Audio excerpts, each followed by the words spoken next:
make sure that that program doesn't contain controversial subjects, and you're not impolite to people. No, definitely not, Dad. You know me. I'm never, ever controversial or impolite. Yeah. Okay. Welcome to Conversations with your lovable, never pisses anyone off, ex-Muslim host Aina, keeping it non-controversial. Welcome to episode 38, Fascist Fashion Part 2, with me, the cuck ex-Muslim, and of course, Contrapoints returning to the show. She's the best fascist fashion expert out there, believe me. I would give you nothing but the best on this very specific and strangely enjoyable topic of discussion. Hello, Contra. Hello. I've never been introduced as a fascist fashion expert before. This is very fun. You're my fascist fashion expert. Who else? Yeah. That's true. I don't know a whole lot of other people dressing up as fascists on the internet and getting away with it too. Right, exactly. So how have you been since the last episode of Fascist Fashion? I've been very good. A lot of things are in transition. I don't remember exactly where we were last time I did this, but I remember using a different pronoun. Yeah, I think pronouns have changed. I started HRT. A lot of things have changed, both with me and with fascism. Do things really ever change with fascism, though? Well, the fundamentals don't change, but the details and the circumstances definitely change. For sure. Yeah, it's been an interesting 2 months for me. As far as the fascist thing changes, they seem to have at this point, they seem to have kind of destroyed themselves for the moment. That's the impression I get. Now, that may not last long. And they destroyed themselves? Well, with Charlottesville, I think that at least it's a big setback. They've revealed their power levels, you mean? They've revealed their power level, yes. They have. They still have their man in the White House, so that shouldn't be trivialized, but... or they think of him as their man anyway. But they overshot the mark. They showed the world too much, and they are sort of keeping a little bit lower profile than they were a couple months ago. Yeah. That's my experience anyway. For sure, but you never really know with them, right? They're so sneaky and tricky and do things in ways to blend in with the normies. Oh, yeah. And they certainly, racism has not gone away to any extent, right? It's just a matter of them shifting their outward appearance. Yeah, exactly. Yeah. So before we get into them, I just want to talk about you for a bit, because the alt-right video you did, I thought was really, really, really good. And Thank you. It got a great reception as well. I'll link to it in the show notes. So how was that? Did it get crazy with all the people sharing it? And yeah, so that video, my videos have in the past, they tended to get around 60,000 views maybe by the time I made that video. But that video got it's up to more than 200,000 views. That's so awesome. It's by far the biggest video, view-wise, biggest video I've done. And a lot of it seems to be shares on leftist Facebook. But it was pretty popular. It has a like ratio that withstood multiple Chan raids. And also, so that's kind of amazing. I've never seen that happen on my channel before anyway. So when you say Chan raids, what do you mean? Poll, 4chan's poll, 8chan's poll. So just people bombarding the comments section? sections? And this has happened to me before. They post a video and then you suddenly get 200 Nazi comments. Yeah. And I definitely got that. That video has thousands of Nazi comments. So if you are interested in Nazi internet comments, that's a great treasure trove of them on that video. But yeah, I think I think that video basically succeeded, and it wasn't about fashion per se, but it was about the way, this kind of rhetorical strategies of the alt-right, and the way that they will kind of obfuscate and use irony. And we sort of talked about this last time. Yeah, exactly. but it was basically in that video. I basically took a lot of those ideas and I kind of like laid all of them out formally and explained how the whole thing works.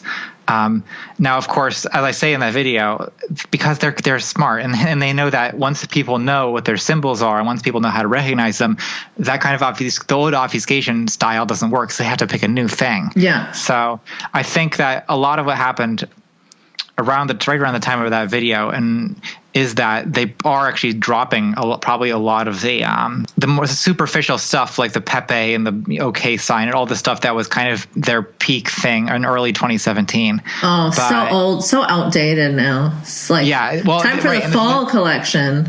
It's time for the fall collection. It really is. And the thing is, they go through this stuff really fast because the point of it is that normal people don't recognize it. So you have to be changing it constantly. I mean, it really does actually kind of work like fashion that way. Like once the unwashed mashes catch on, it's no longer fashionable. So you have to move on to a new thing. Well, with fascism, it's once the normies and centrists figure out what your game is, then you've got to shift to a new dog whistle, basically. Yeah, exactly. Because you don't want to be caught out. I think with fashion, it's more like you don't want to be like everyone else. But here, they're actually trying to blend in, right? Yeah, exactly. So, I mean, your video, like the talking points were great, but artistically also it was really very beautiful. And that's something that's very unique about you on YouTube. And I think when we're engaging with sort of an ideological battle with the alt-right, I think this meme war stuff really matters, right? That's why I was really drawn to your channel and your work in the first place, because you're fighting that meme war. Yeah, I mean, this has been like, back to my earliest videos, one of my main points is that academic kind of lectures are not going to be enough to deal with this situation, like to deal with online discourse. Like that's not going to be what is influencing people. It's just, I mean, it's unfortunate in a way because it means that there's a certain kind of rigor that's been lost. But on the other hand, it's really new. Like people got their information from television before. Yeah. Now it's just the internet. But the solution to me, it seems is not to like dig your heels in and say, no, people need to eat their spinach and watch, this hour-long video about political theory.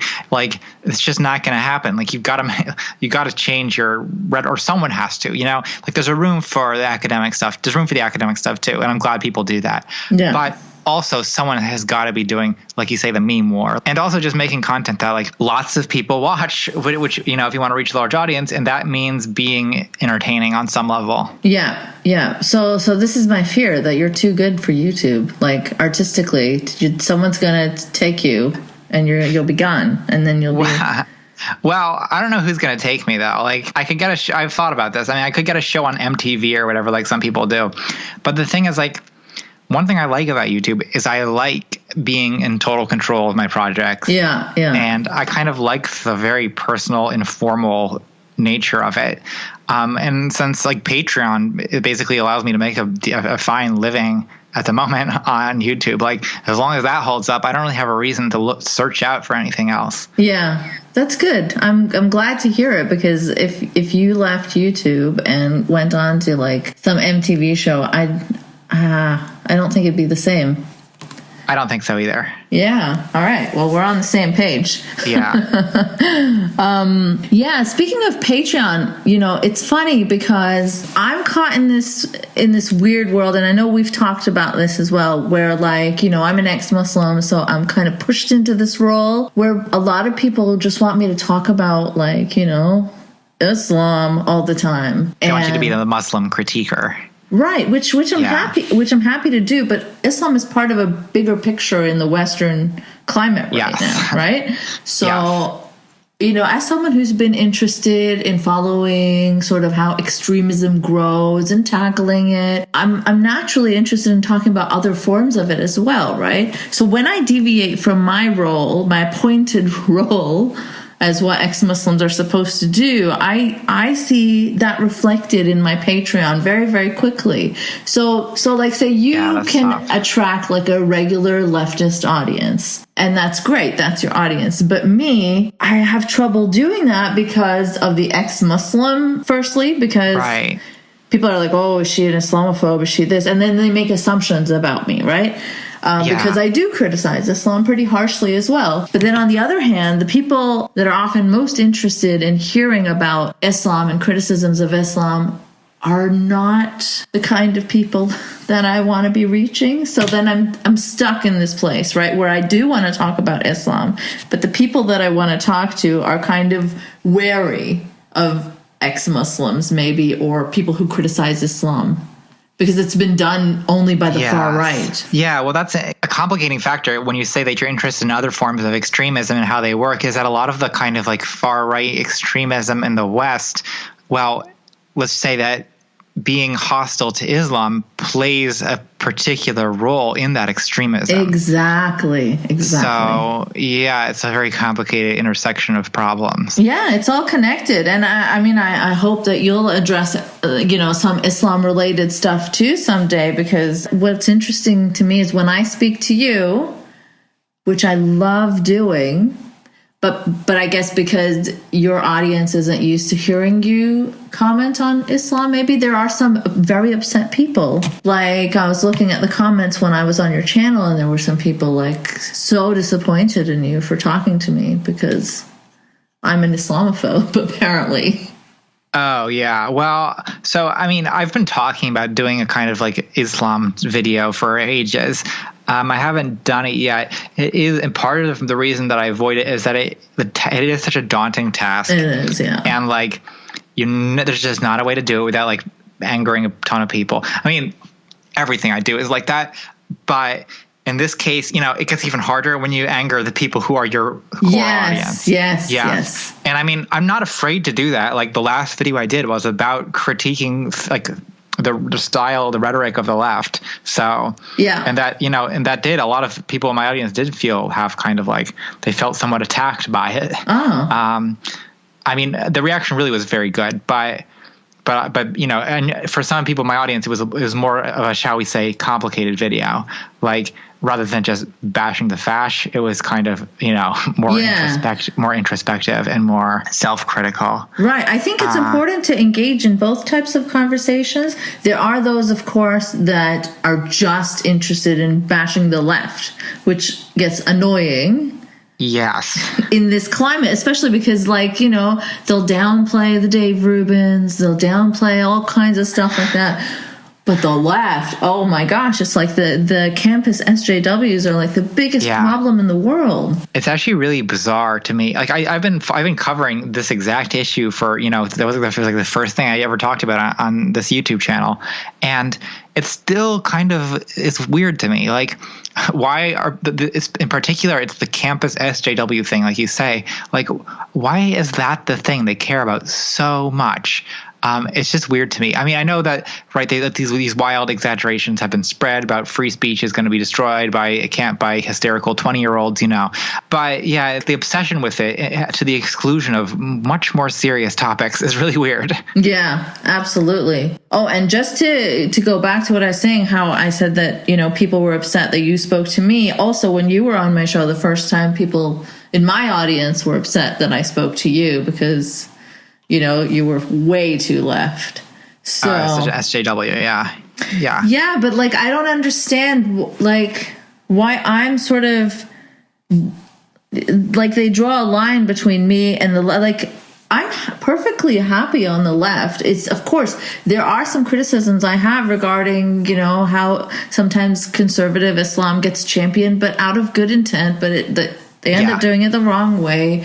And, I want to drive those criticisms home, but I don't feel the raw anger and the hate for the left that a lot of people in my position do. So, yeah, it's weird to be a leftist ex-Muslim. I've been thinking about this intersection a lot lately, and it's very impossible. Very impossible, yeah. It's just impossible. Yes. Yeah, well, some things are impossible to do right, but sometimes sometimes you should still do them. Oh, of course, yeah. Sorry, go on. Maybe that's what it is with me and making the Islam video, is that it's just there's not a way to really. Well, I guess there probably is a way to do it right. I just need to find it, and part of it also is that there's some topics that I think are more they lend themselves better to my style of things. And the Islam thing is hard because like part of my style often does involve like a kind of irreverent humor, and like Islam plus irreverent humor plus like racism in the like in the nearby fringes is just like a very, very tricky tightrope. Yeah, it is. Yeah. But that's the tightrope that it's so important to walk that right now. Yes, because I agree. Yeah. I mean, in the environment I'm in on YouTube, there's a lot of, I mean, what I would just really describe as far right propaganda. Yeah, for sure. You know, from InfoWars to, you know, just the kind of more amateur side of it with all these right-wing channels or these centrist channels that really skew pretty far to the right. I don't know. So do you think it's fair to say that you're a leftist propagandist? That's the kind of derogatory way I would characterize it. Yes. No, but even like as a reappropriating of the, because in some contexts, I think it's important for there to be counter propaganda. You know what I'm saying? Like, yes. Yeah, I mean, I would consider it more counter propaganda because, like, since we first talked, I think that a lot of people have talked about the way that the kind of sort of calls itself the skeptic community on YouTube anyway, which is not the same as the skeptic community, like as a part of a wider circuit of atheist conferences and things, but small. It's becoming. But it is becoming that, right? With the conferences now inviting the YouTube people. But yeah. Oh God. But there seems to be some fracturing in their unity. I mean, they really fucked up, like, to be honest, with allowing themselves to kind of they flew a little too close to the alt-right, and a lot of people who are alt-right sort of ended up. That is what's getting them the big views and the large followings, right? Which is very concerning. Well, right. I mean, you have people like Lauren Southern, who, whatever she actually thinks, has cultivated an audience that clearly likes the alt-right. But she's identified as alt-right, so it's, I mean, I don't understand the need to I don't think she says she's alt-right. Yeah. No, not anymore, maybe, but she's But did she actually say I'm alt-right? She's used the hashtag before. Yeah. Yeah. Yeah. So, I mean, she was on an identitarian mission to shoot flares at a refugee rescue boat. So I know. I mean, I basically accuse her of being a fascist in my video on the alt-right. But yeah, you've got people like that, and then you've got people who are not quite there, but are like Paul Joseph Watson, who just kind of like flirts with the line. He basically says everything that the alt-right except explicitly talking about Jews, ethno-states, and white genocide, He's talked about white genocide, though. Oh, God. Maybe my examples are, and he hasn't used the word white genocide. Yeah, but he's talked about... Well, that's what I mean. Like, a lot of these people, that's the thing. It's like Breitbart, their ideas are just not very different from the alt-right's ideas. It's just that they use different words, and they use more euphemisms. Yeah, but they also said they were the platform for the alt-right, right? Yeah, I guess they did for a while. Yeah. My memory's all weird on this now, because, like, they've kind of gaslit us, I guess, in terms of denying once the alt-right became definitively associated with fascism, a lot of people, I think, have distanced, hit the brakes on calling themselves alt-right, understandably. But the thing is that they still, like, all you need to do is change the wording of a Breitbart article superficially, and it's just not that far away from a Daily Stormer article. It's the same kinds of things, like a mob of refugee rapists or whatever is invading us. Yeah. Like, whether they call them white people or whether they call them just more vaguely like the West or Western culture or whatever, needs to protect itself against foreigners, But it's like, from a policy perspective, they want the same things. It would appear so. Like, I mean, I don't know. Maybe the Daily Stormer is like just a smidge further. Like, I don't know if. Oh, it's definitely the Daily Stormer. It doesn't exist anymore. But that's right. Yes, a lot. I mean, right after Charlottesville, a lot of these things Stormfront got shut down. Daily Stormer got shut down. But the Daily Stormer. I mean, it's all out neo-Nazi site. Like, yeah. So open Breitbart praise won't want Hitler. An ethno-state or praise Hitler. They won't praise Hitler, right? Yeah. But they will in a lot of ways, the Breitbart is much more dangerous, right? Because I mean, they have connections to the presidency. Like, it's very powerful. And the scary thing is that, in effect, they share the same goals as the Daily Stormer, and they're able to advocate for them much more compellingly because they don't say "Hail Hitler." Yes, and that's really kind of the problem with sort of people posing as moderate Muslims and promoting Islamists as well. So it's all tied up. I regret to say that I've noticed in some ways the extreme wing of the left somewhat starting to resemble the tactics of the alt-right. I mean, you might say that's not inherently bad, but what do you mean? It bothers me because it reminds me of them so much. So what I'm talking about is this kind of like revolutionary LARPing, the Stalin memes, and it's like the ironic. So ironic Stalin memes, it's just a joke, but also don't you start. Like, it feels just because of, I'm triggered by it, is what I'm saying. Like, so close to the alt-right thing that it just, I don't even want to head down that road. Well, yeah, and there are some figures that you just don't, ironically praise. Yes, right, exactly. And the reason I was jokingly calling you leftist propaganda is I want to make clear, definitely not in a derogatory way at all. I heard a lot of criticisms of you and your video from people that obviously didn't like you. I was looking through comments and stuff, and I heard this leftist propaganda, and I'm like, well, what? Yeah. Well, if we're doing this meme war thing, there needs to be these counter arguments presented in a similar fashion if you want to get into that level of discussion where these ideas spread. Yeah, I mean, to me, when they accuse me of leftist propaganda, what it sounds like they're saying to me is that, like, well, it's just like a very common accusation against me is that, like, I'm brainwashed by academia, and I'm spreading some kind of like far left political ideology and propaganda.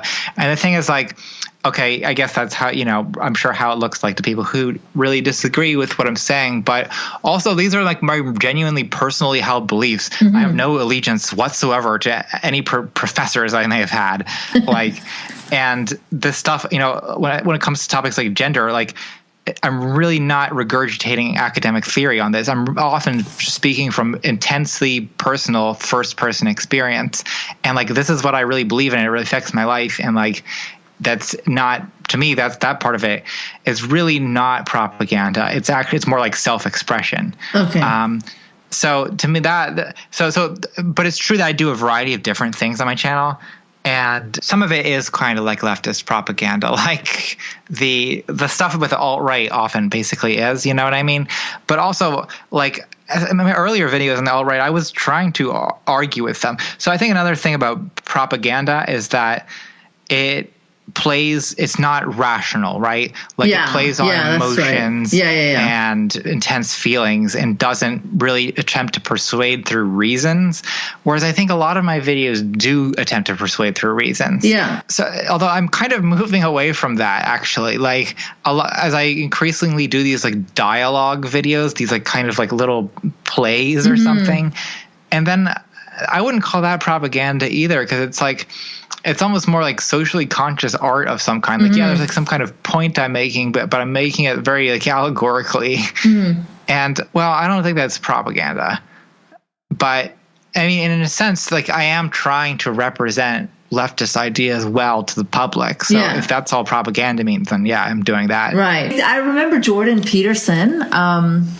My favorite Canadian professor, not at all, had some sort of definition of propaganda. I forget what it was, but it was really, really simplistic. And that meant that he defined things like Frozen from Disney as propaganda. That's interesting, because that actually, he's so weird, because he's so critical of like Marxism, postmodernism and stuff. But like the idea that like Frozen is propaganda, like usually it is like Marxist literary critics who take that line, right? Everything is ideology. Would be the Marxist way of of putting it, right? Yeah. Like Frozen is ideology. It's bourgeois ideology, right? Or, it reinforces certain ideas about women or about power and like, okay, you can actually see any media that way. And that's what Marxist critics do. Yeah. Is they analyze all media through the lens of like, what norms about economic power does this media reinforce? Yeah. What does Peterson say about Frozen?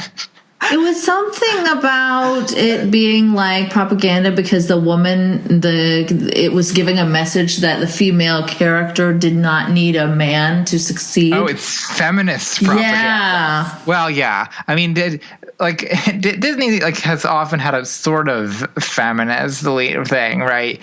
Well, not always, but no. it's at least often seems to think it's being feminist. You know what I mean? Like, I guess especially late. I mean, the early stuff where it's like a woman finds a man and is happy forever. Like, that's not super feminist. But I feel like they've been for the last few decades anyway. They've been consciously trying to avoid that or to like renounce that kind of thing. It's been very slow though. But yes, and so in a sense, like, all media, all stories that you would tell, like, have kind of implications, and even if they're not like super heavy-handed with the messaging, like there are sort of like moral insights that you can kind of draw from them. And but isn't that storytelling? Yeah, of course, it's all storytelling. So it's true that you learn about the values of the people telling the story from the story itself, right? So yeah, it's true that Frozen does kind of support maybe values of female independence. So I mean, the thing about Peterson is that he then seems to be hostile enough to the idea of female independence that he's calling it propaganda. Oh, yeah. Did you see his recent tweets? They were crazy. No. I got to find those for you and read them out, like word for word. Okay, so here's Jordan Peterson. Is it possible that young women are so outraged because they are craving infant contact in a society that makes that very difficult? And the other one is... Number 2 of questions to get crucified for, asking, do feminists avoid criticizing Islam because they unconsciously long for masculine dominance? Oh, God. Yeah, I did see this tweet. Yeah, wait, hold on. So what is the first part he says? Are they... they love Islam because they secretly crave masculine dominance. Yeah, I don't think that's what it is, Jordan. So I don't understand, though. Does he like Islam? Like, what's... Well, that's the thing, right? Like, well... Because these people, they're Western chauvinists, except when they're nostalgic for Islamic society, or norms associated with it, right? Like intense social conservatism. Like they say they like the West, but like, what do they like about the West exactly? Like, a lot of times it's this idea of a glorious past West that they like. And what they dislike intensely is the West as it actually exists in its decadent, degenerate form. Yeah, and didn't PJW, even after like a terror attack, an Islamic terror attack, say something like, no wonder they hate us because of our, I don't know if he used the word degenerate ways, but he implied something like that, right? Like, well, and I mean, the thing is, like, they sound like... They sound like Islamists on this particular point. For sure. And this is why I don't understand people who don't want to see the bigger picture. It's all related, right? Yeah. The other thing is Jordan Peterson saying, like, I swear to you, I think my grandma in Pakistan is more progressive than this. But he thinks young women are so outraged because they want, like, infant contact in a society that makes that very difficult. Well, yeah, he has a way of kind of explaining, like...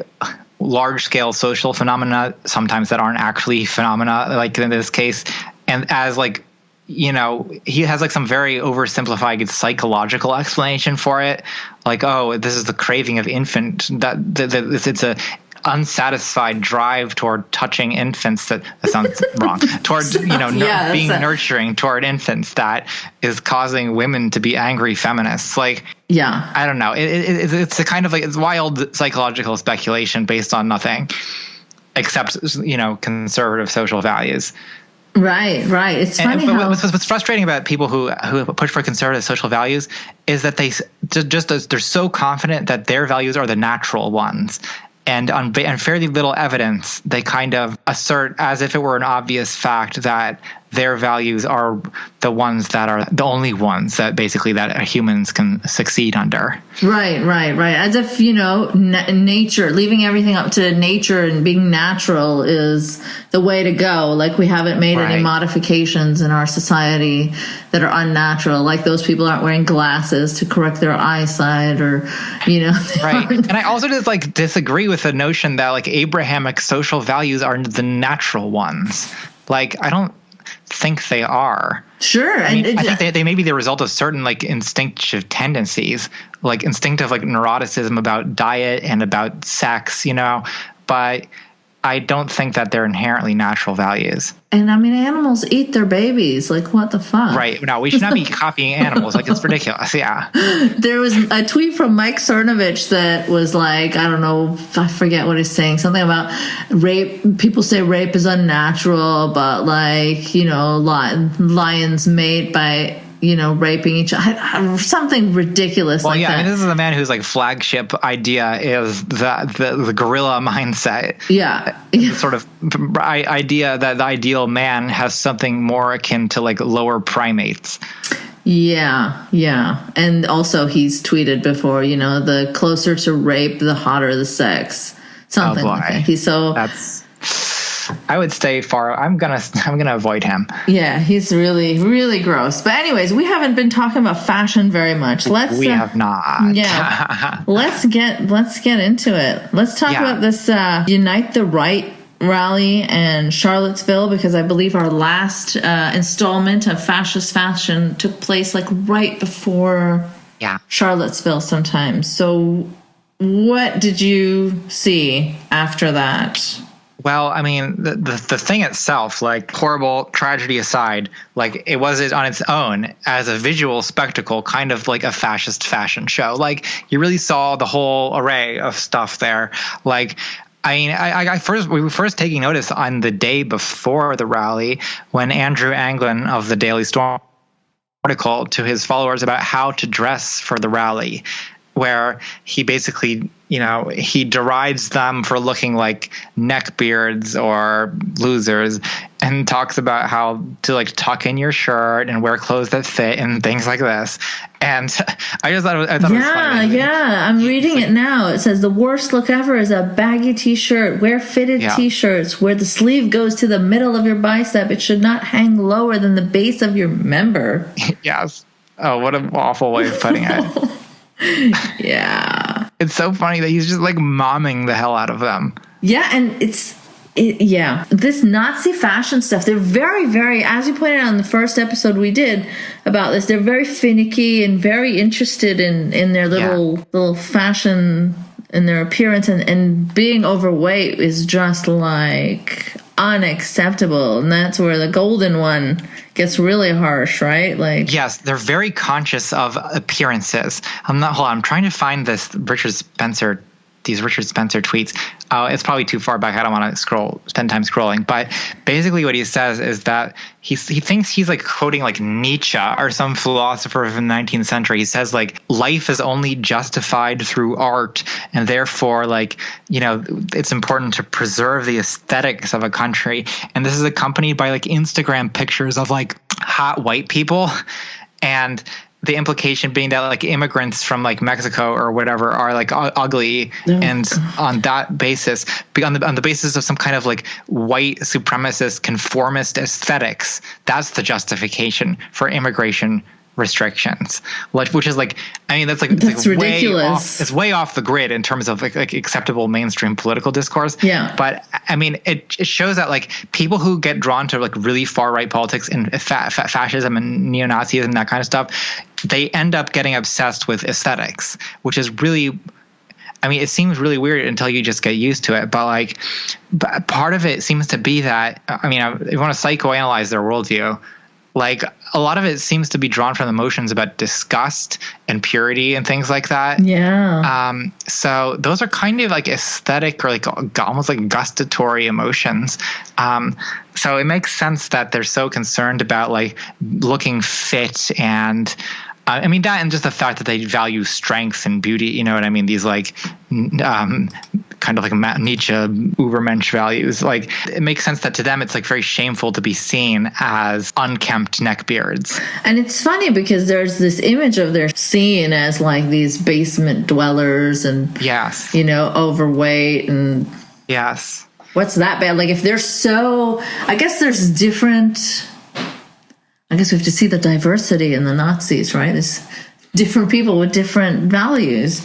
You know, maybe some people are not so keen on fitness and some people are very keen on fitness. Well, it's definitely a motley crew of white guys. Like, that's who shows up to these things. So, I mean, at the rally, right, like, it's clear that with this torch march, that's the kind of iconic image of this thing. Like, that whole thing is like done very consciously of how it's going to look. And it's like a big spectacle of intimidation and show of force, right? Is this freaky spectacle of these men with torches in a long line marching towards the university and chanting. Yeah. And like, I mean, it has a very deliberate psychological effect, but it's also, you know, it's an aesthetic thing, right? Like, they're thinking about the appearance of it. You know what would have been funny is if like people trolled them like by turning it into like a tiki party atmosphere by like showing up with their leis and like tropical drinks and... I think that would be very effective, actually. Yeah. Because their whole thing relies on the like splendor of it as they see it, you know? Yeah. And so to make them ludicrous and to make them appear ridiculous is actually a pretty strong tactic. Oh, for sure. I think that's so super important and probably works way better than like outrage.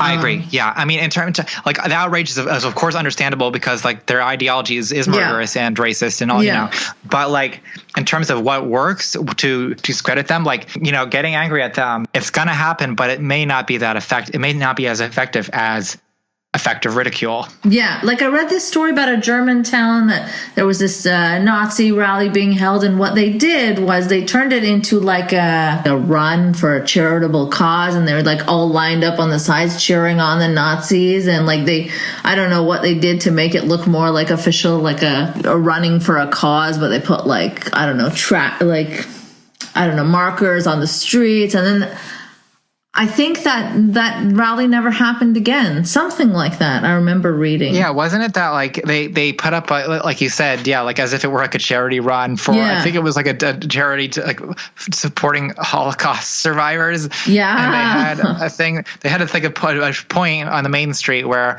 like they would say like every person who walks past, like they donate another $100. Yeah, so they had maybe like lines, finishing lines or whatever. Right.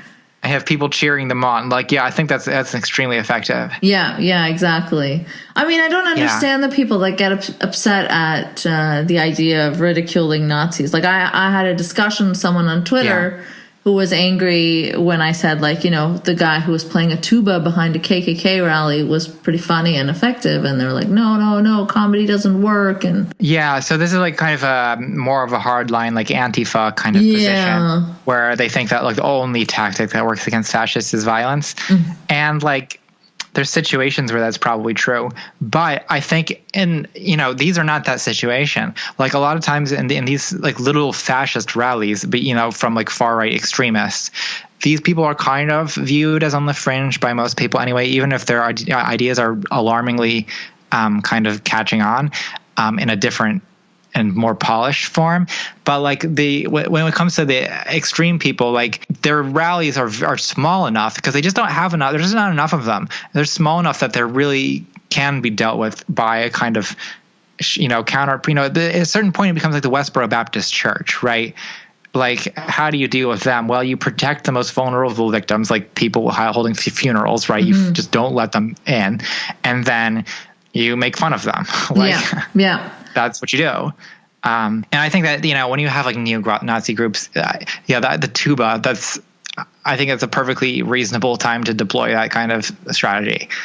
Yeah. I mean, I don't understand the people I don't understand the advocating violence thing. Yeah. Well, this is something I've definitely been running up against a lot, and sort of have discussed on my channel, usually these dialogue videos. Yeah. But I don't lose sleep over Richard Spencer being punched. I know there's a lot of people in the scene who it keeps them up at night. Like, oh my God, he was punched. I know. They're so much more bothered by the violence against Richard Spencer than by like any number of other kinds of violence, which again, by like the Quebec mosque shootings or whatever.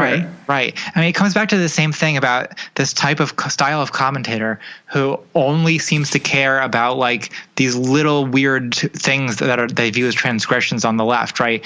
It's like the campus SJWs, it's Antifa punching Richard Spencer. Yeah. It's like, they'll focus on that. That seem like the worst things in the world to them. It's just kind of weird to me that, it's hard to not view it at some point as like, even if not an intent, in effect, somewhat like fashy sympathetic.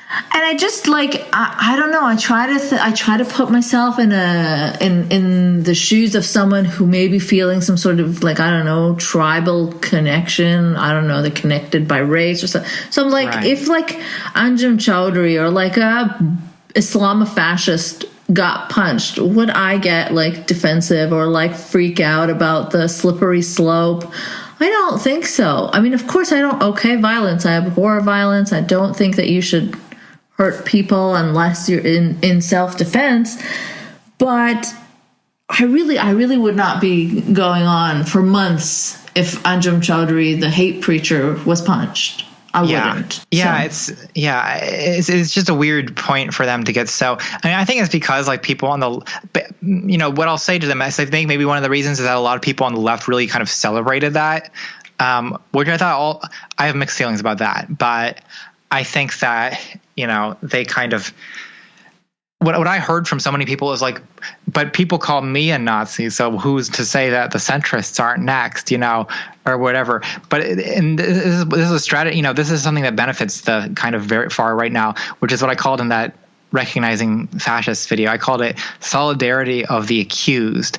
And it's something that I've seen like fascists exploit, right? As I say, well, look, all white people are accused of racism now. So like you and me are in the same boat. But that's why the left has a responsibility to be careful in how they use the word Nazi. But of course, people have jumped on that, and then they don't want people wearing swastikas to be called Nazis, or they don't want Richard Spencer to be called a Nazi. So there's confusion all around.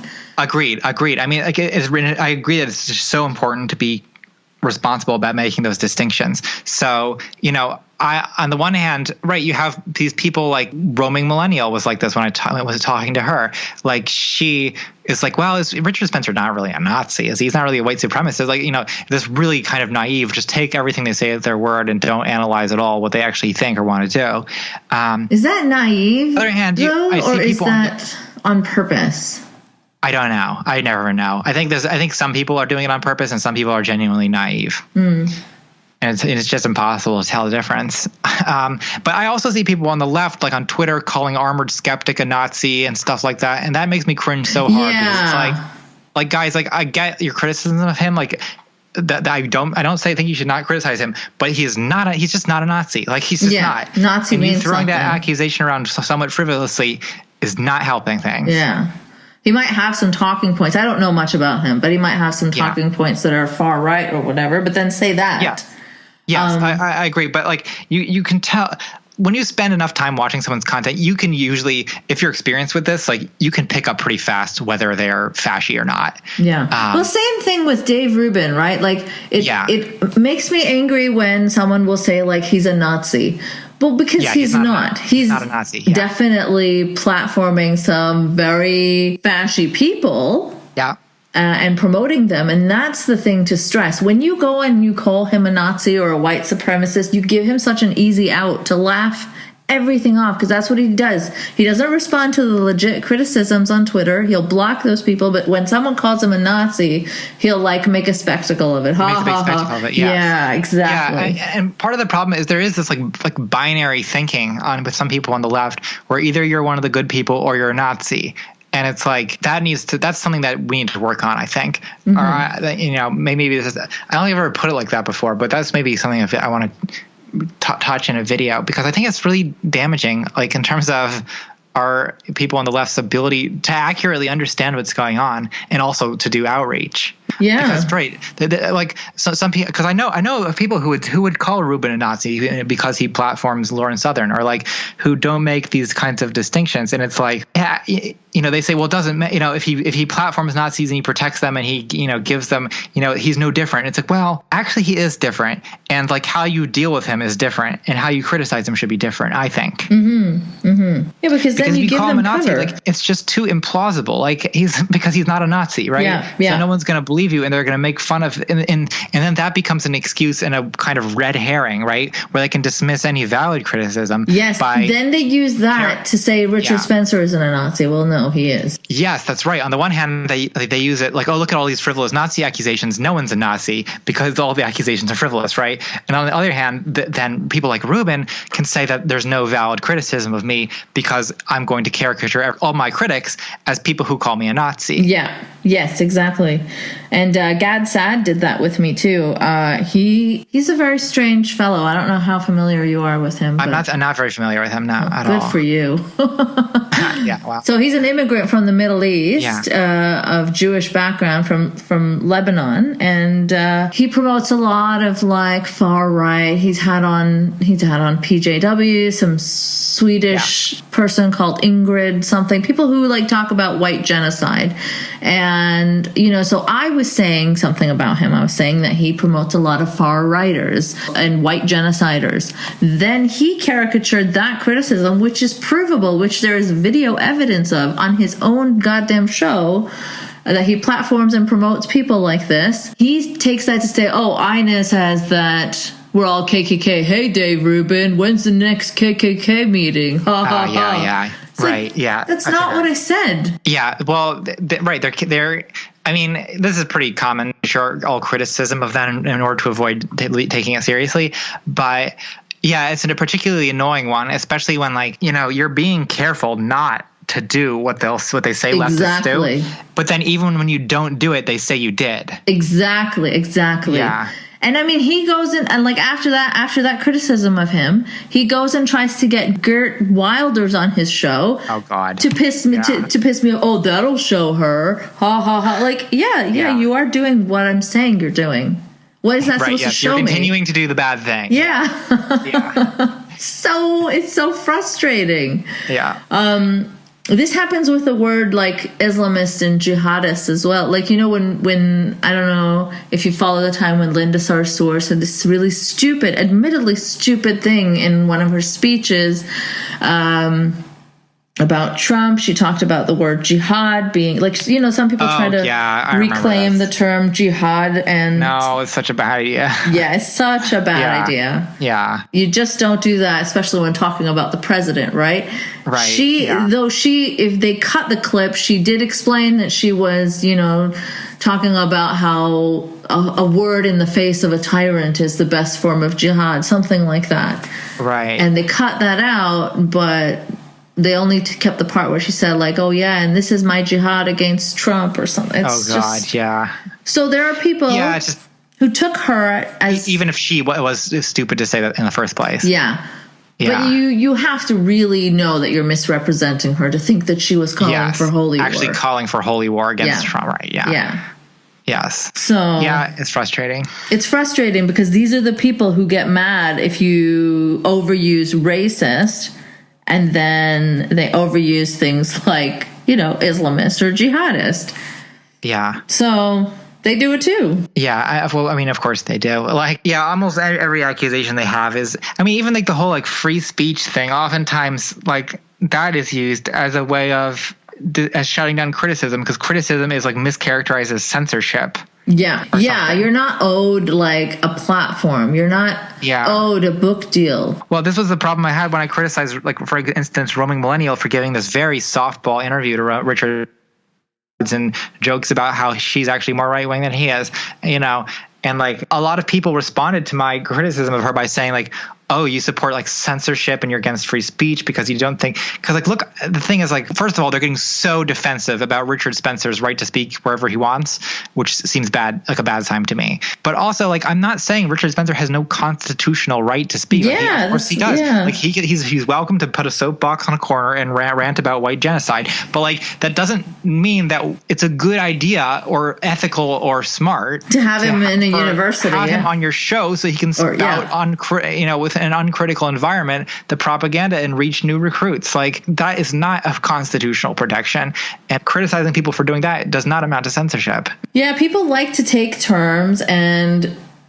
purposely spread confusion around them because it's easier for bad ideas to remain unchallenged that way. Yeah, and it's a refusal to engage with like the real criticism too. Like, for sure. Because it's actually like a very, if you want to interview Richard Spencer, I mean, like there's circumstances where I can see that not being Well, bad. David Pacman did it. Yeah. I don't know if you saw that, but he did a great job. He did an absolutely great job. I mean, he plugged his website, which I wouldn't have done.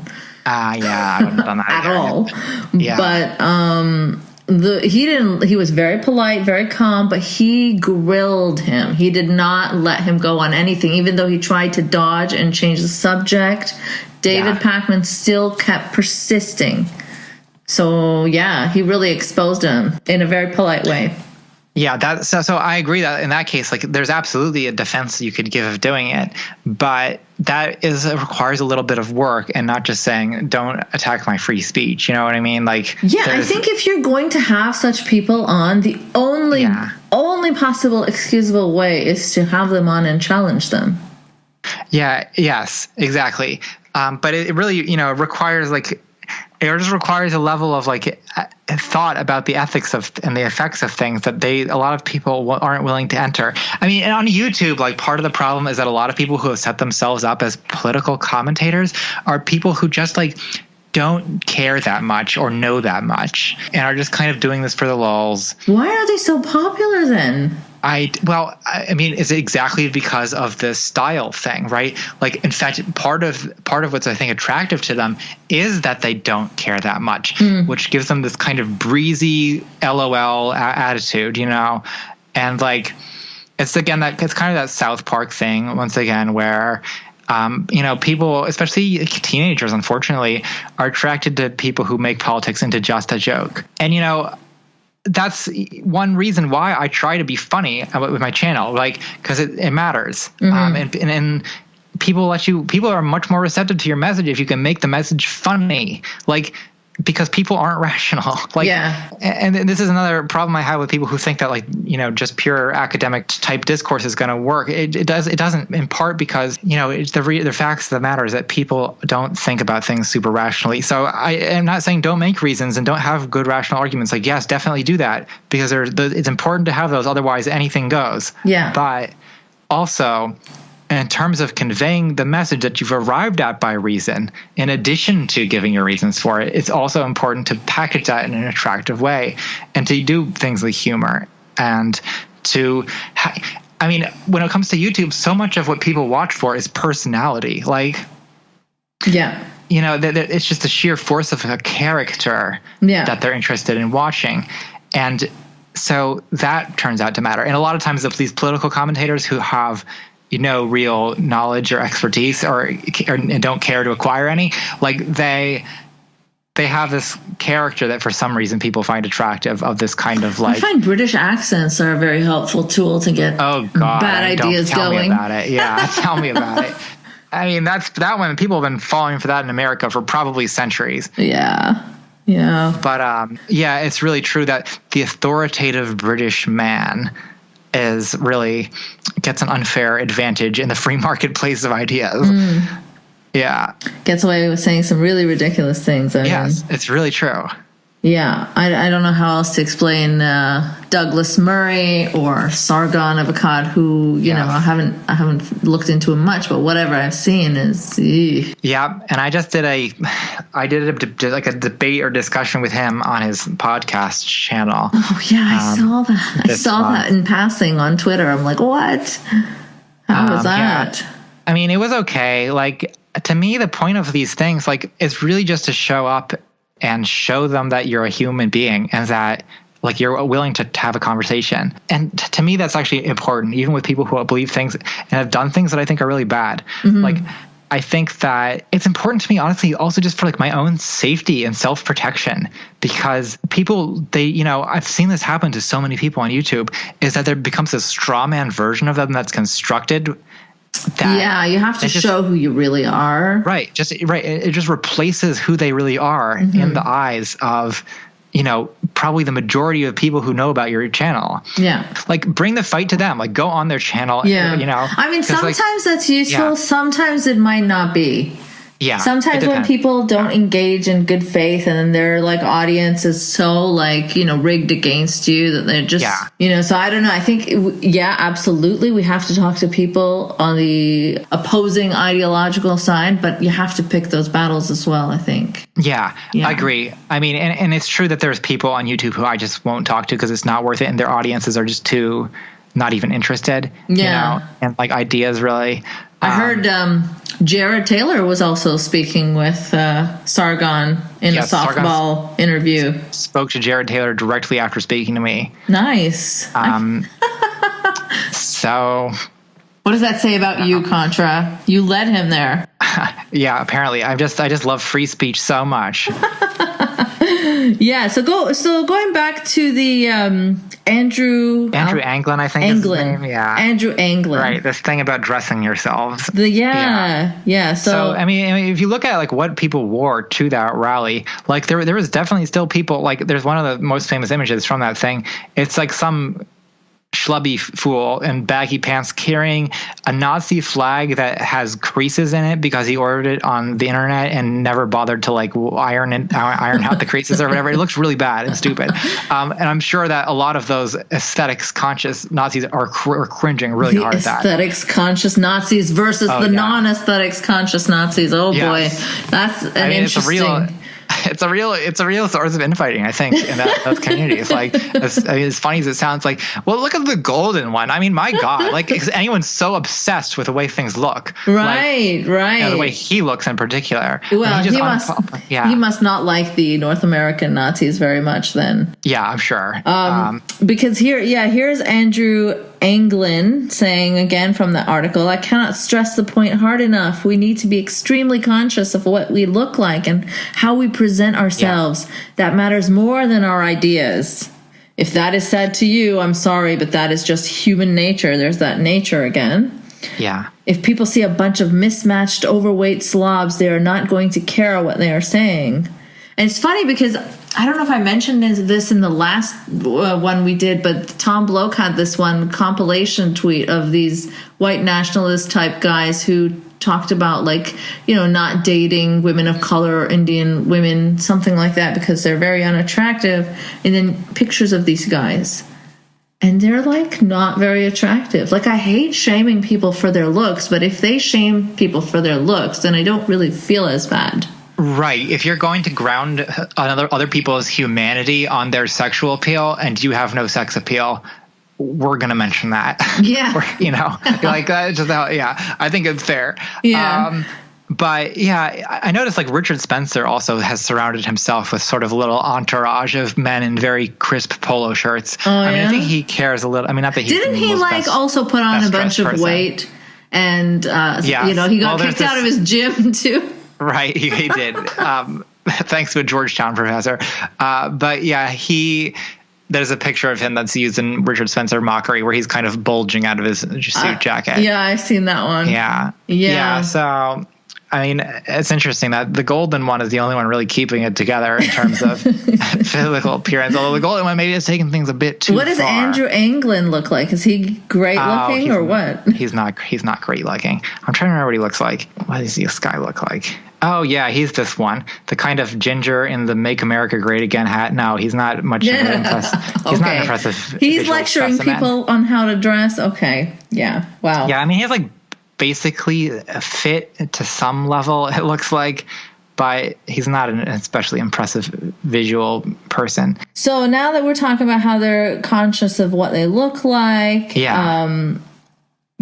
Nazi haircut stuff, right? Yes. There was this one guy who there was a story about, and I think Armored Skeptic also did a video on it. Picked it up about how, how dangerous it is to go around calling everyone Nazis, as we were discussing earlier. Yes. And how this guy just got attacked for his Nazi haircut. It seems kind of crazy. Turns out the guy was lying.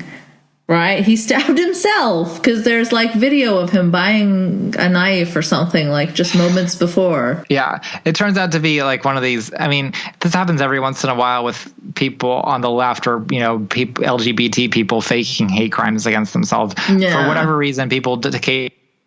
But yes, this is a case of a straight white guy stabbing himself and claiming that he was attacked by Antifa for his Nazi haircut. What did they establish any connections to the alt-right or anything with him? I can't remember. I Is it just don't know the follow-up. I think he's just a attention seeker. Yeah, and so people ran with that story because that's a story that's got to be gold in the YouTube skeptic scene. Because demonizing, exactly their talking point, right? Is that all this demonization of Nazis is going to lead to demonization of people who aren't Nazis. Yeah, and but we have to demonize Nazis. Yes, we have to demonize Nazis. Is it conceivable to me that someone who doesn't have Nazi sympathies could, in a protest situation, be mistaken for a Nazi and attacked? Yeah, it's conceivable to me that could happen, and I hope it doesn't.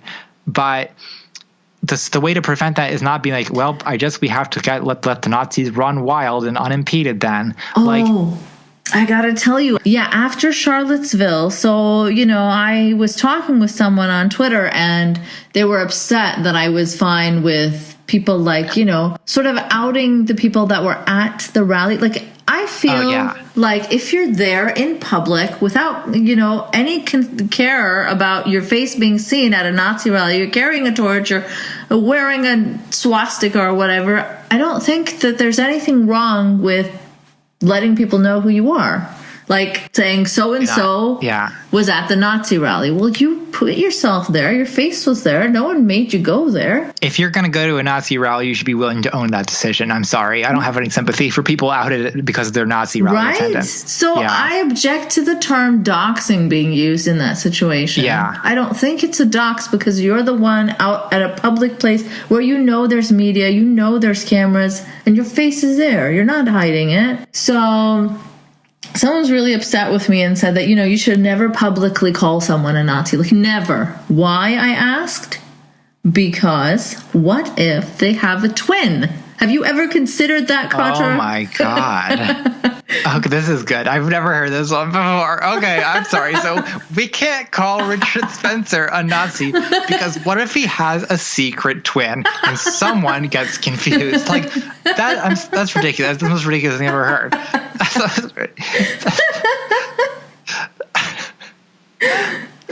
I couldn't believe it. And people were favoriting this response. Oh, no. Who are these people? We have to be conscious. And this is what I get so distraught over is why is it there's just so many people who will just go to the most elaborate lengths to white knight Nazis? Yeah, I don't get it. Believe me. Yeah.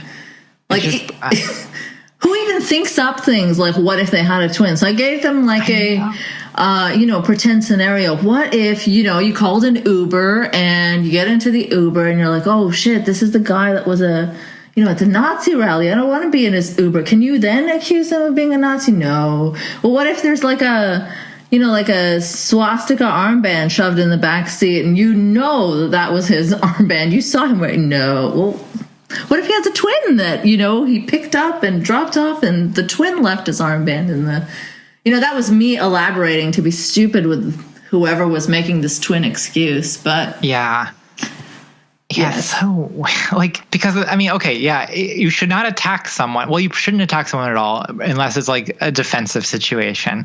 But you certainly shouldn't attack someone unless you're very sure that you have the right person. And it seems to me that that's the person who's to blame here, not the person who called someone else a Nazi. Yeah, for sure. If I call Richard Spencer a Nazi and then someone else attacks a Richard Spencer lookalike, that's really not my fault. Right. That's that person's fault for attacking someone attacking someone, period, and also attacking someone, the wrong person. Look, twins isn't a known problem among Nazis. Like, they don't have like a higher incidence of twins.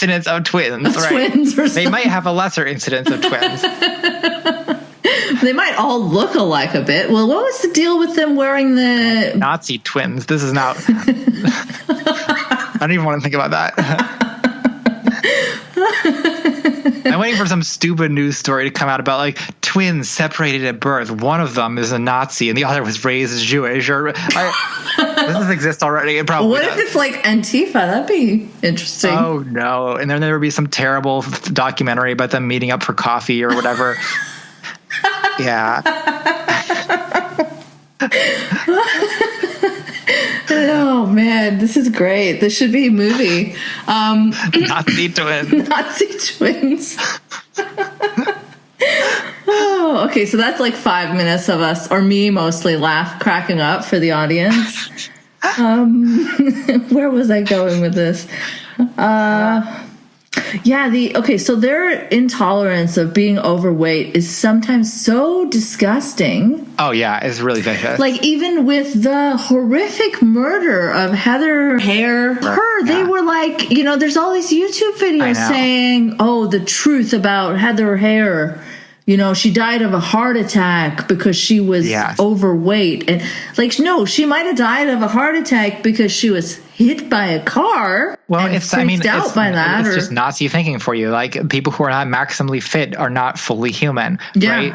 So like, if you're fat or if you're disabled or if you're gay or if you're whatever it is that's not productive of the furthering of the white race, then you're not human, because all that matters about people is their membership in the people or the race. And that's the core of their worldview. So they dehumanize everyone else, and it's really violent and scary. That's why we hate this stuff. But it is interesting because like, we don't often focus on fat people as a target, but they are. They are. Actually, I saw there was a pretty good article written about Heather Hare after she was murdered, and by another overweight woman who wrote about how, these kinds of comments are pretty common from the far right, this way of dehumanizing someone on the basis of weight. Yeah, well, even if you're not like, overweight, there was Maryam Namazi, the ex-Muslim activist. She did a nude protest where she held a Iranian flag and she cut out the word Allah, I believe, and that was where her crotch went. So you'd think that a lot of these atheist activist types would be like, oh, go for it. But no, because she's very much on the left. They hate her so much. They cropped pictures of her body. Some drew gross drawings of her, with saggy boobs and with refugees, just, a swarm of them coming from behind her, and just did the most horrible body shaming things, like Tommy Robinson of the EDL formerly and now of Pegida.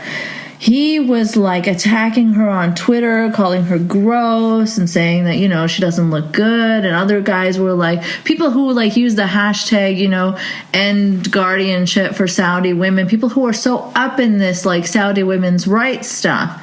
They were body shaming her in such a nasty way. One guy was I wouldn't even jerk off to you. And, just so disgusting. What kinds of advocates for women's rights and Islam are these people? Well, the thing about these right-leaning men is that a lot of them, they basically view women's bodies as either perfectly manicured for the visual sexual enjoyment of men, or else disgusting and having no right to be displayed publicly, right? Yeah. So it can even, these are people who, when they're claiming Muslim women, I think are not. They're not really, not wholly anyway, because I don't know, what do we do about men? What do we do about men? Yeah, it's interesting. So one thing that's experience I've had a lot coming out as trans and beginning to transition is the way men and women react to you starts changing, and in particular men. When I tell them, when I first came out or said I was going to transition, the first thing they do is analyze how fuckable you are. And like, it's all about that, isn't it? Yeah, like they're more polite than that, but it is what they do, and it's amazing because it doesn't matter how like in your family or your doctor they are, like they all do it, and it's like this part of like what being a woman is sexually desirable. It is like part of the definition of womanhood. Yeah. So things are easier for if you're a trans woman. Things are much easier for you in a sense if you're cute, because that's what men are looking for, and that's what men view as a successful woman, is someone who they find sexually attractive. But yeah, I mean, this can kind of lashing out happens at all kinds of women. I mean, if you're a trans woman and you're not, a man doesn't find you attractive, like they often refuse to accept that you're a woman. If you are a cis woman and a man doesn't find you attractive, then I mean, right, they act like you have no right to display your body, like you just shouldn't. You have no right to exist as a visual thing at all in public. Like that, it's really fucked up. Yeah. And, as someone who used to dress a bit like out there, I've seen a lot of differences in how like men have responded to me, like on public transit, right? Like when I was in university and dressed really goth and wearing corsets and stuff, a lot of men would find that unapproachable. But a lot of other kinds of men would find it like easy to objectify as some sort of slut, Yes. I mean, I hear this even like with women, when women dye their hair an exotic color, that like that becomes a basis for men to talk to you more on like public, to touch or just to start like hitting on in public transit or whatever. Yeah. Just because it's like some sign. I don't know why it is with colored hair. Like, is it that men for some reason associated with like sluttiness, or is it like, I don't know what it is, like, or is it that they think that it's because there might be like a manic pixie dream girl aspect of this. Oh, they think you're a free-spirited person, and they have this idea of a free-spirited woman as a woman who will flirt back with them on the train. I don't know what it is. But also there's a demonization of people with like, dyed hair as SJWs now that I'm noticing. Like, I've for a long time had a lot of different colors in my hair. Sometimes multiple colors at a time. And so when people talk about like SJWs with blue hair, like blue hair at SJW. Yeah, it hits me. I'm like, what's wrong with people with blue hair? Yeah, I mean, I guess that is probably it is probably an accurate correlation between people who are like social justice advocates and people who have like dyed hair. I think that's something I've noticed. Like, you think so? It is, I mean, it's not that all people with dyed hair are like that. Absolutely not, and definitely not the case in the other direction either. But I think there's a correlation. Like, I think it's a stereotype that like sort of comes from something. I don't know, because I don't know because like there's people of all sorts of ideologies in the goth scene, and a lot of people with colored hair. So there's even like border fashy stuff. Like, like I saw this girl doing this dance with a Kyrgyzstan flag on a YouTube video. Like, the title was something like Native Kyrgyzstani Woman Does Her Ethnic Dance. It was so silly. And it had like something like 300,000 views, and she's just doing like, she was doing like goth dancing is very like recognizable. It's not like regular people going to the club and dancing. So, I was picking up on some of those moves, and I'm like, whoa, what? And she had like green hair, like Pepe colored hair. So, I was like, I don't know about the hair dye. I'm sure that must be another sub-faction. Sometimes the people drawn to Kyrgyzstan are like the ones who are the most like internet culture-y and the most meme-y, and those people probably are more likely to have, because also like when I think of like this idea of like the cool internet girl, like who plays video games on the internet and does like live streams or whatever, I also think of dyed hair, but I'm noticing I'm not seeing a lot of blue hair at the Charlottesville rally. I'm not seeing a lot of women at all. I mean, there are women there, and the ones there, what I think of as the fashy hair for women would be like blonde, light blonde. Exactly. Yeah. Well, if you're into the trad life, obviously blue is not very traditional. Yes. Right. Exactly. Yeah. So perhaps that's where the progressive and dyed hair idea comes together. Well, yeah, I think that's what it is. Like the stylistic, the fashion, the aesthetic ideas kind of track the political ideas. where, I mean, the idea of a Nazi haircut, right? It's looking backwards, right? Or the traditional housewife, they're looking backwards to the past. Whereas dyeing your hair like rainbow colors is kind of like looking forwards, right? It's like, let's do something new. Let's do something synthetic versus organic. Let's do something, individualist instead of conformist. Yeah. It tracks all the same kind of value judgments. Yeah, that's interesting. That's an interesting way of looking at it. And, in stark contrast were these guys with like white polo t-shirts and beige golf pants like Donald Trump at Unite the Right. They did that on purpose, right? Like they were just inspired by dressing up as Trump, yeah. Oh. I know. What a fashion icon he is. I know. His golf outfits, yeah. It's true that those fashion choices, right, they're supposed to reflect in general, tradition and also conformity. Like I think the polo shirt thing at least sort of seems to have been planned, that a lot of them would wear polo shirts. And it's also kind of a fratty look at UVA. Yeah, for sure. Yeah. And Anglin does say like how he wants to attract normal people when he's lecturing them on how to dress. He says, right. He does admit that it's inevitable that abnormal people will be attracted to white nationalism. And here's how he suggests dealing with that.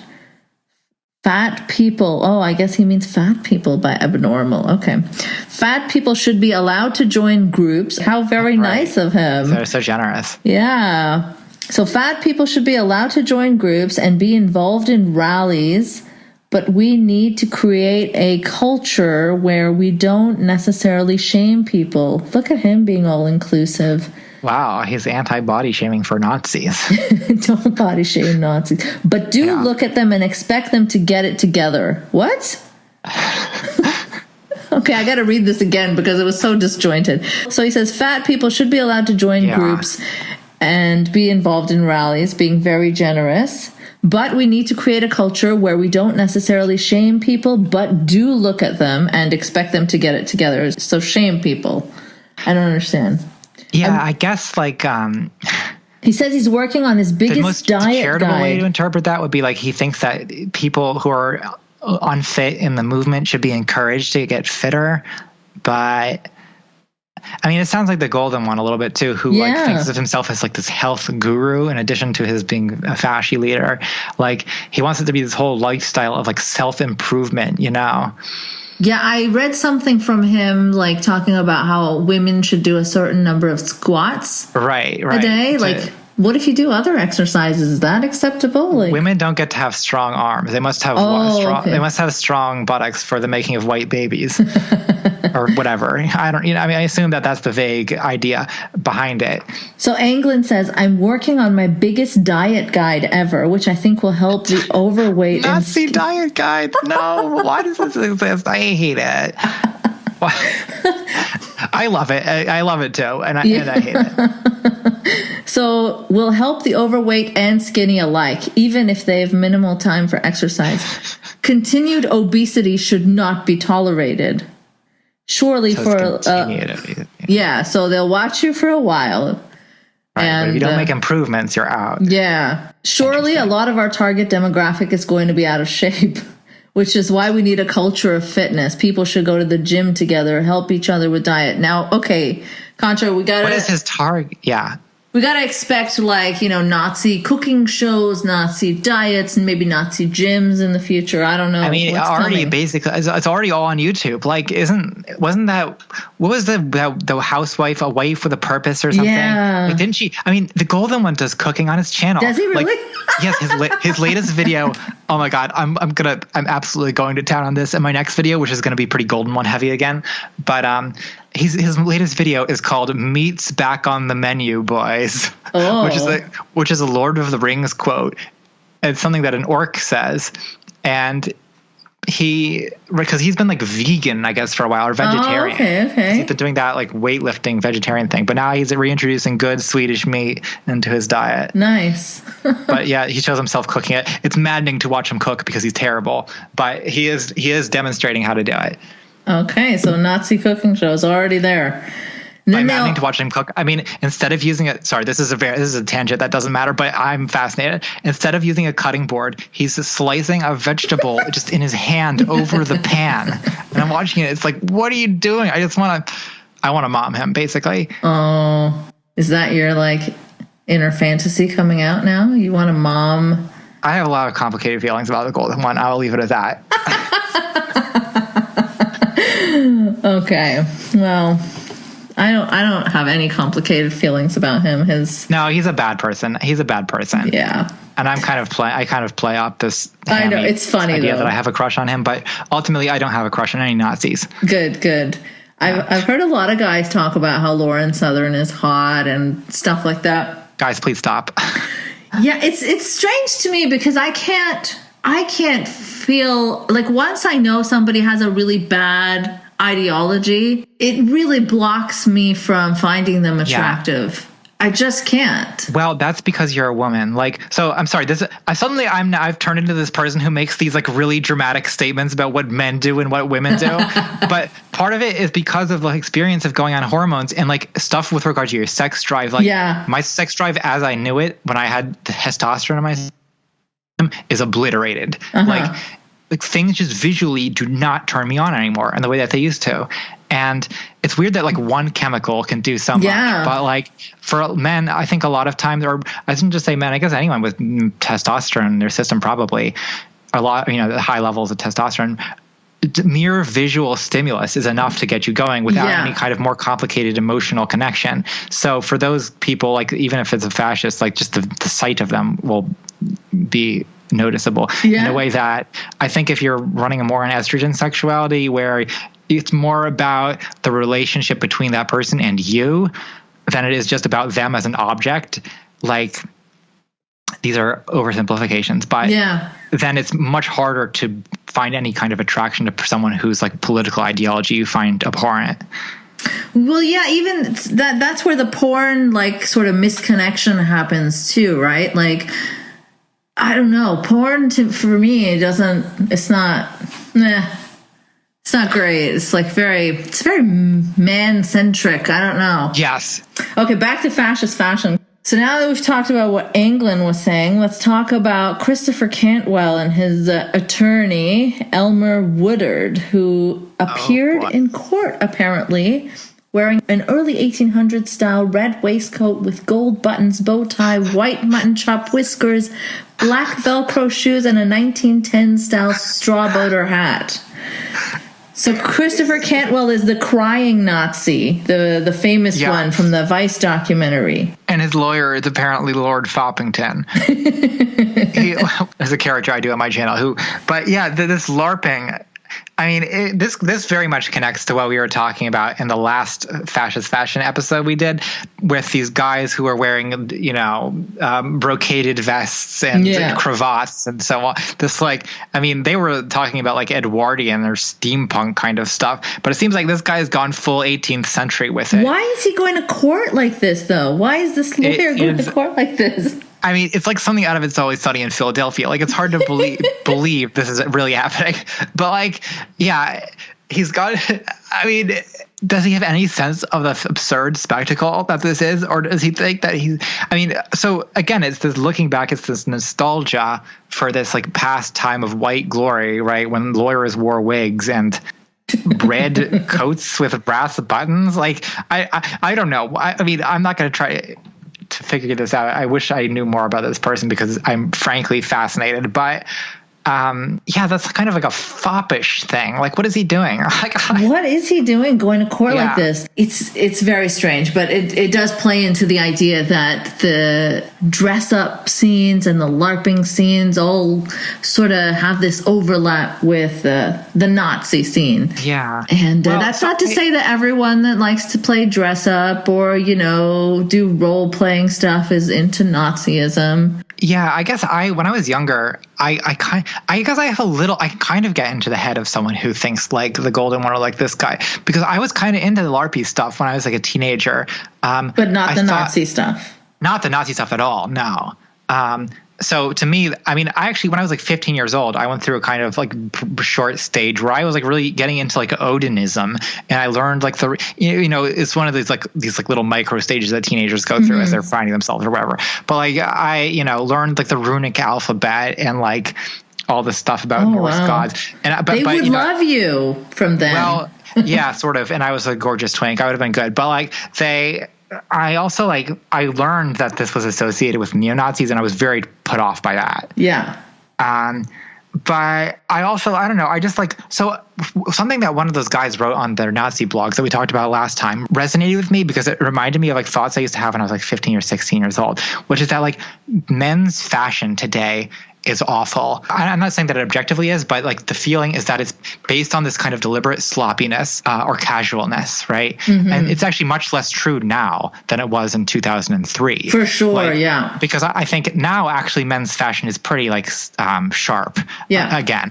And like fitted, tight clothes are kind of back, and tie bars and all this foppish stuff.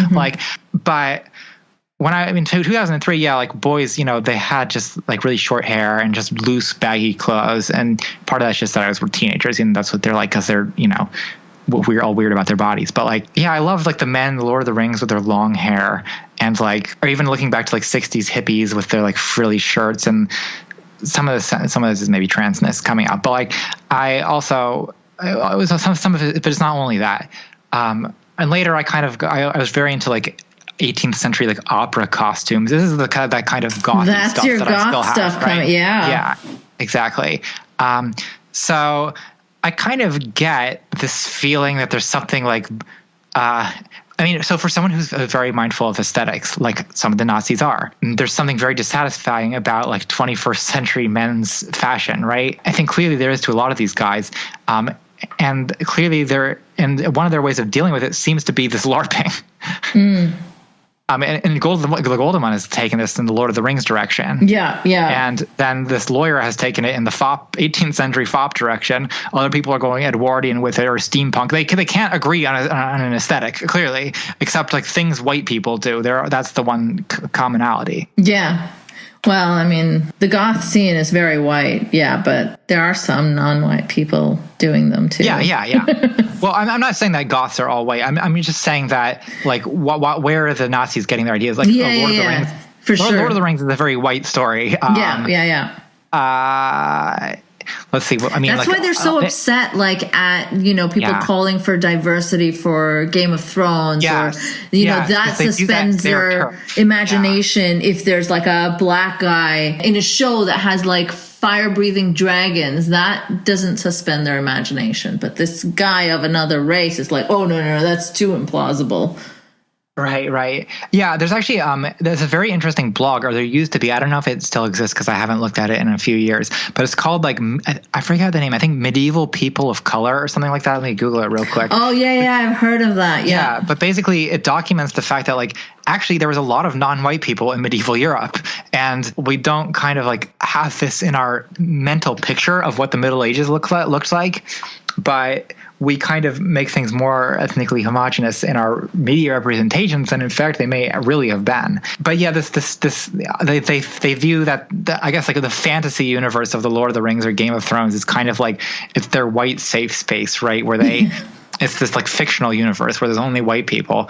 And so yes, they view attempts to diversify as being an invasion of that. And not realistic, because obviously in whatever fictional universe, why would there be people with different skin colors? It doesn't make any sense. Yeah, it doesn't make any sense. Yeah. But what's interesting is that people who talk about freedom of speech a lot, and they say that, the government shouldn't have any power over regulating what people are saying, which is fine. But they say that, okay, so there will be social consequences and these things will sort of self-regulate, right? That's the idea. Yeah. But they often oppose any sort of consequence that there is, even socially, right? Right. So, and they're just as opposed to the social. I mean, often they characterize the social consequences as themselves censorship. Exactly. So then they don't want any consequence. Like they just want Right. like consequence-free speech. Yeah. Yeah, So, that's interesting. I actually never thought of it to put the like libertarian thing that way before, but that makes a lot of sense because it's true that what the libertarian always says is like, oh, we have to legalize racial discrimination and stuff because, you know, the market will take care of it. People will just not frequent those businesses. But in fact, what percentage of these people actually is just completely fine with discrimination? Yeah, well, I mean, look at when Richard Spencer got his gym membership revoked. People were upset about that. Like, why? If it's a private company and they choose to get rid of him because he's making people feel unwelcome or just his presence is making their other clients feel uncomfortable, then that's their decision as a business. And then the same guy, Christopher Cantwell, whose lawyer dressed like this red coat guy, he also got kicked off of OkCupid, I believe. Yeah. And what was absolutely appalling to me is that even that minor consequence was treated as some sort of authoritarian leftist, horrible freedom. Freedom is under attack. The Nazis are being kicked off OkCupid. What the hell? Yeah, I don't know. It's just I can't conceive of the mindset of someone who's upset about this. Me neither. And you know, there are popular skeptics that were like, "Oh, this is the smug groupthink, whatever." Smug groupthink? Come on, a Nazi is not entitled to a fucking dating site, right? App. I know, a dating app that like it's especially funny to me that it's OkCupid because I associate OkCupid with like bisexual hipsters. I know nothing about dating apps because I stopped dating before these things. Oh gosh, that makes me really old, eh?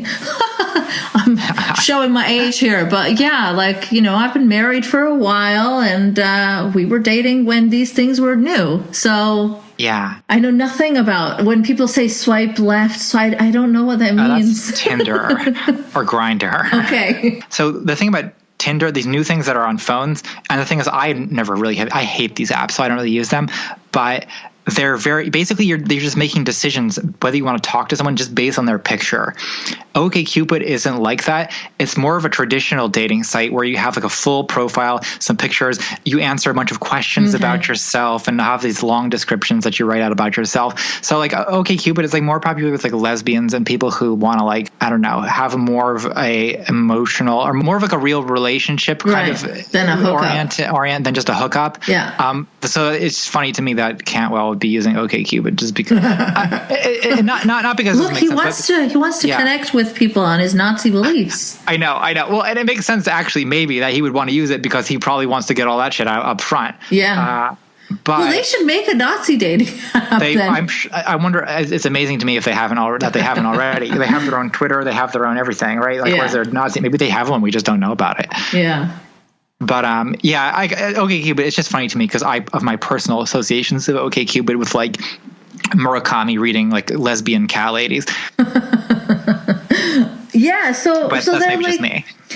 People were like, oh, you know, just because he's a bad guy doesn't mean that, you know, he doesn't deserve, to date anyone or what. Like, come on. How do you not discriminate on someone based on their fucking Nazi ideas? Yeah, and it's just like a weird time to be like also moral grandstanding about this. Like, it's a weird issue to take up. Like, private dating sites must allow Nazis. Like, that's the hill I want to die on. Like, after Charlottesville, for fuck's sake. Right after they murdered someone. Yeah, it's amazing to me. And Cantwell himself said some disturbing stuff on that Vice documentary, like about violence. There needs to be more violence, and there's going to be more violence to come. And like he's preparing for it. He's got all these guns. Like he looks like a person who's about to commit mass murder. Okay, so then why the hell would any dating site want their clientele exposed to that guy? I'd take him dangerous, unstable, white nationalist gun nut. Yeah. I don't think that I would want to expose anyone on my site to that person. So what is wrong with people who defend this? Who defend him from like who say he shouldn't even bear the minor social consequence of not getting access to OkCupid. Like, this isn't... It's hard. I mean, the only thing I can think, like, I haven't seen these people exactly on this issue, but I know, like, this exact thing that you're talking about, I experience it all the time. It is so frustrating. I mean, I think what it seems to come down to, I mean, this is just a guess, but maybe it's just this, like, solidarity with everyone else who's accused of racism, because they feel like they're accused of racism, and but like, how can they have not more self-respect than to want to distance themselves in their own minds from someone who's clearly a kind of dangerous, violent, armed Nazi? Like, why are they putting themselves in the same category as this person to the point where they're, like, empathizing with their plight? You know what I mean? It's just troubling. Yeah, it's a really strange hill to die on, as he said. Yeah. And then there was this John Carney guy who was really upset about that Vogue cover from September of Jennifer Lawrence. Oh, yeah. That was so weird. Who was photographed in front of the Statue of Liberty in a red dress. Like, he seemed to take it as an attack. This is his tweet. We're going to have to create a full MAGA shadow cultural industry because the opposition media can't even do fashion without attacking us. What the hell is the attack? Right. The picture, to be clear, right, it was like literally just a picture of Jennifer Lawrence standing in front of the Statue of Liberty. That's it. In a red dress. Yeah. That's right. In a red dress. And somehow this was read as an attack on white nationalists, which, like, I guess the only thing I can think of is that they associate the Statue of Liberty with immigration. But, like, the Statue of Liberty is like an American icon. Like, right. Like, it's like second to the Stars and Stripes. Like, what is that? I don't, it's really, well, at a certain point, I mean, it's become a kind of delusions of persecution situation. Seriously, like, when you aren't persecuted, you have to make it up. I mean, right, these are the same people who see, like, malignant, like, Jewish influence in all media, and who, we've got, like, I know Davis Arini talks about, like, this guy on YouTube. He's not so much discussed anymore, but he would go on about how, like, there's constant representations of interracial cuckoldry in our media, which are trying to convince us to become cucks. And it's like, are there? Like, he doesn't give any examples of, like, interracial cuckoldry being pushed in the media. He just tells us he probably just means that it's interracial relationship. Yes. Maybe, like... right. Or any time that there's, like, a movie depicts, like, a flirtatious interaction between a white and a non-white person, this probably is read by him as a sinister miscegenation propaganda or something. Yeah. Well, it's like Jordan Peterson and his paranoia about Disney's Frozen. Disney's Frozen as its dark feminist agenda, yeah. Right. And Stefan Molyneux said something crazy about Beauty and the Beast as well. Like, it was in Star Wars being anti-male propaganda. Like, these people are nuts. And what's odd is that it all comes from the same corner of the internet that just collectively, like, threw one of the biggest tantrums in internet history. Why? Because Anita Sarkeesian said that video games have misogynistic ideas in them. Yeah. And then they go on to propound their own theory, which is that all media is essentially controlled by feminist Jews, or whatever it is they think. Well, and then they think that the leftists are so sensitive, but they can't handle Disney movies, for fuck's sake. That Frozen is offensive to them, and the Statue of Liberty is offensive, and it's an attack on them. Yeah. So this John Carney guy also said, seriously, I think we could do really well with Breitbart News fashion. Oh, well, he was tagging at Breitbart News. Lots of women would like their fashion without leftism. What the hell? What the hell is fashion with or without leftism? Like aprons. I don't. Wait, what is the fashion without leftism? Like are jeans leftist? Are t-shirts like plain colored t-shirts leftist? So I'm sure that anything immodest is probably leftist. According to this Jennifer definition. Lawrence was wearing a red dress in this. Is that leftist? That seems. I don't know. I can't. I'm going crazy thinking of trying to imagine what the world looks like to these people. Like, because I don't think a red dress is leftist, but maybe it is. I don't know. I don't know. Like. No, it can't be that that's leftist. But maybe, I don't know, was she showing too much upper arm? What century is this? It's like a spaghetti strap dress, so yeah. Oh, spaghetti straps, scandalous. Well, yeah, and here we are. These people don't like Islam again? Yeah, see, this is really weird to me. As someone who lived in Saudi Arabia, seeing these parallels is mind-boggling. And I can't tell you how frustrating it is for me to see ex-Muslims sort of trade in the gross conservatism that we experienced in, Islam for this sort of just new kind only of social conservatism. There's so many, and then the post Charlottesville takes are like hurting my head, telling people that, using this opportunity to tell people that Islam is worse than Nazism in their view, or they even made a meme where there was like I guess a Nazi symbol and then all the religious symbols like all like thrown in the dirt or whatever. And then this Jewish woman was like, this agnostic Jewish woman said something like, oh, this is offensive to me as a secular agnostic Jew. Like, I don't think that Nazism and Judaism should be treated the same. Like, and then they double down and say, well, no, Judaism is worse than Nazism. This is not the kind of criticism of religion I signed up for at all. Yeah, it's like they've lost all perspective. And like, because I remember seeing that kind of stuff when I was sort of involved with like the atheist community back in 2010 or so. Like some people would just take it so far. And I mean, even like Hitchens was guilty of this in a more sophisticated way, like where he would say that effectively like religion is the root of all evil.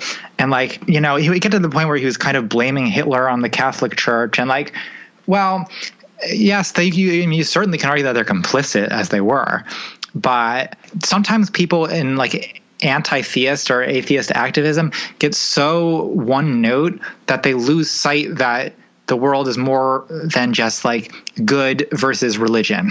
Mm-hmm. And there's other ways to be bad besides religion, and there's ways to be not bad while still being in religion.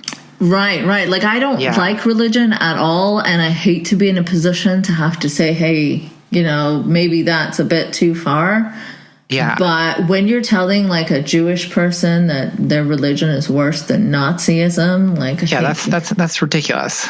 It's so ahistorical, devoid of context and just any sophistication. Well, there's this thing like that sometimes like, anti-theists do where they say they take like the doctrines of Christianity and Judaism or Islam, the idea of like hell, for example, as evidence of as that the religion is far more sinister than any other thing humans can concoct because it involves like eternal torture or whatever. It's gross, but it's not like a real thing. I agree that it's bad, but the thing is that this is ultimately, you're an atheist, remember? So this is imaginary, and it's different from actually doing that to people than actually torturing people. Like, it's a horrible idea. I agree. And I'm on the same page as you here. Like, I really don't sympathize with religion. If anything, I'm a little bit hostile to it. Me too. And I love being hostile to it, but these people are ruining it for me. But also I acknowledge that like there are many people who are both religious and good people. There just are. Oh, like, of course. Absolutely.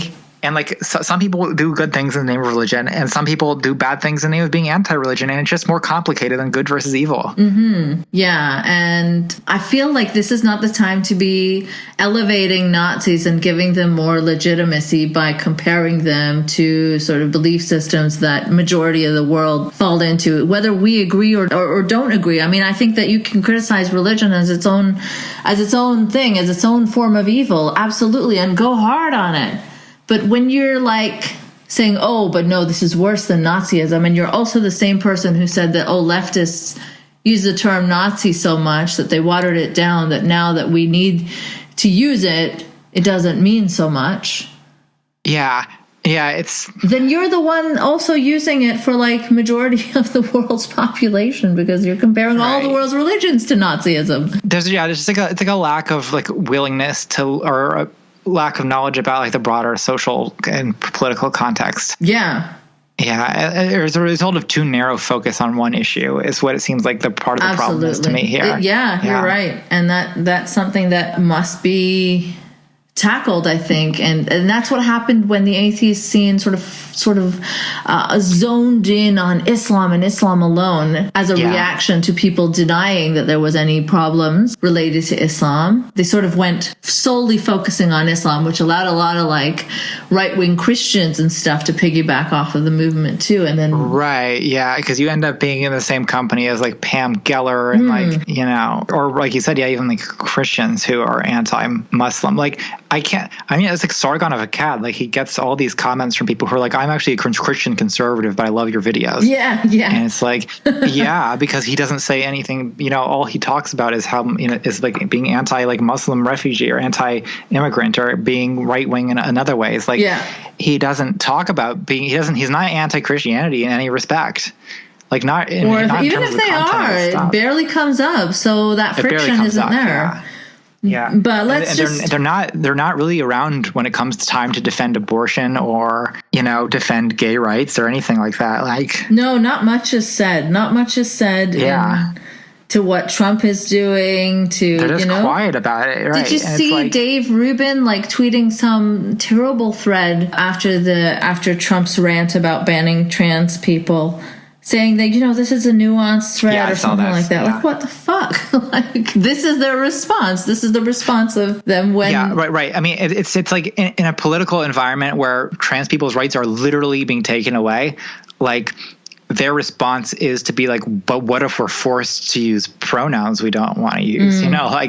And or to go off on these weird speculations about like the authoritative left and how that's going to be used to like shove trans rights down our throat. Like that's what they're complaining about, right? Not the disenfranchisement of trans people. So it's like, okay, I see what side you're on. Yeah.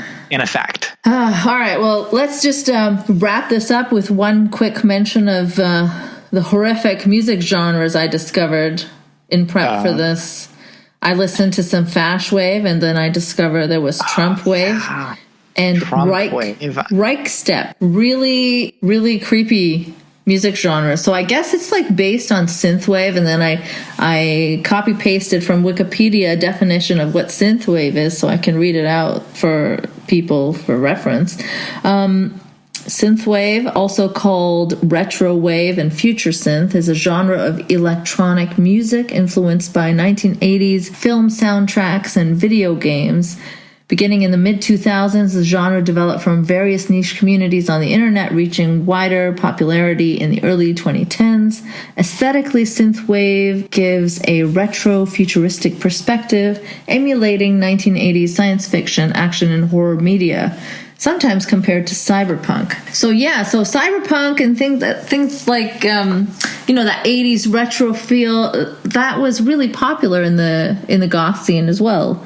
And it's really troubling to me how many like weird overlaps there are, right? So Fash Wave is just like, it has that sort of retro feel to it. It has that synth, and it also has sound clips of like Hitler speeches, So it's techno, dance, synthy music with like samples of Hitler speeches, and then Trump Wave is the same with like Trump clips, Yeah, so I think maybe the missing link here is Vaporwave, which is like, are you familiar? I don't know what that is, no. So it's like a kind of, I guess, aesthetic that I know from YouTube, but I think it also developed on Tumblr and other sites, where basically the music is sort of borrows a lot from synthwave, but also involves a lot of like slowed down music from the 80s. Like the most famous Vaporwave song is this, it's from an album called Floral Shop, and the artist it's Macintosh. I can never remember. It's Macintosh 420. If you search for Macintosh 420, you'll get the song.